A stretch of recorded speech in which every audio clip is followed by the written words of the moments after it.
Hello friends, आप सब कैसे हैं। उम्मीद करता हूं कि आप सब अच्छे होंगे और अपनी डिज़ाइनिंग पे वर्क कर रहे होंगे। तो फ्रेंड्स, आज मैं आपके लिए लेके आया हूं एक नया वीडियो ट्यूटोरियल, जिसमें मैं आपको बताने वाला हूं कि हम किसी फर्नीचर ब्रांड के लिए किस तरह से एक बैनर डिज़ाइन करेंगे।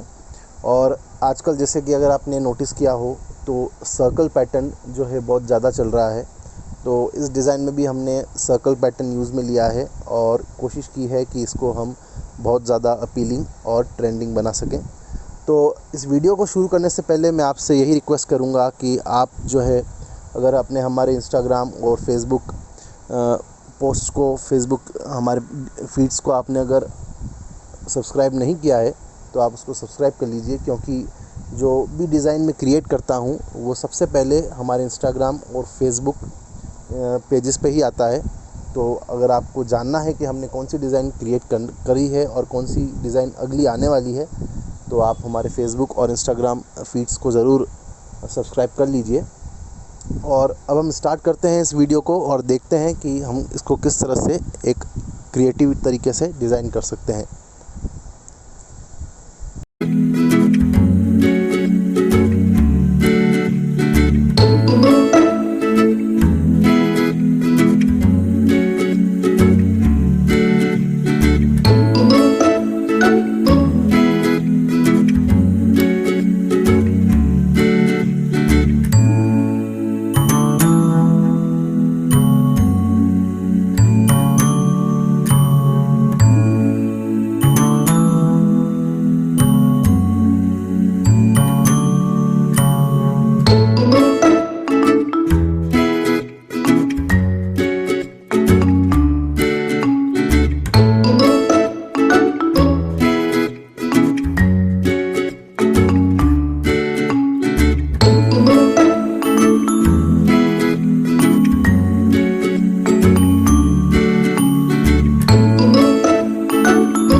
सो फ्रेंड्स, उम्मीद है कि आपको ये ट्यूटोरियल अच्छा लगा होगा और आपको जो है इस तरह की डिज़ाइंस जो है अगर बनानी है अपने क्लाइंट के लिए तो आप इजीली बना सकते हैं। इस तरह के बैनर्स बनाना काफ़ी आसान है और बहुत दिखने में कूल लगते हैं ये।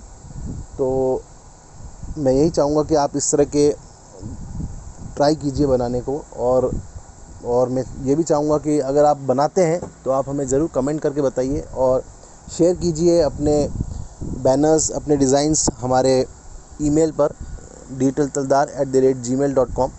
तो मैं ज़रूर रिव्यू दूंगा उसका और आपको बताऊंगा कि आपने उसको किस तरह से बनाया है और अपने चैनल पे भी उसको मैं शो करूंगा।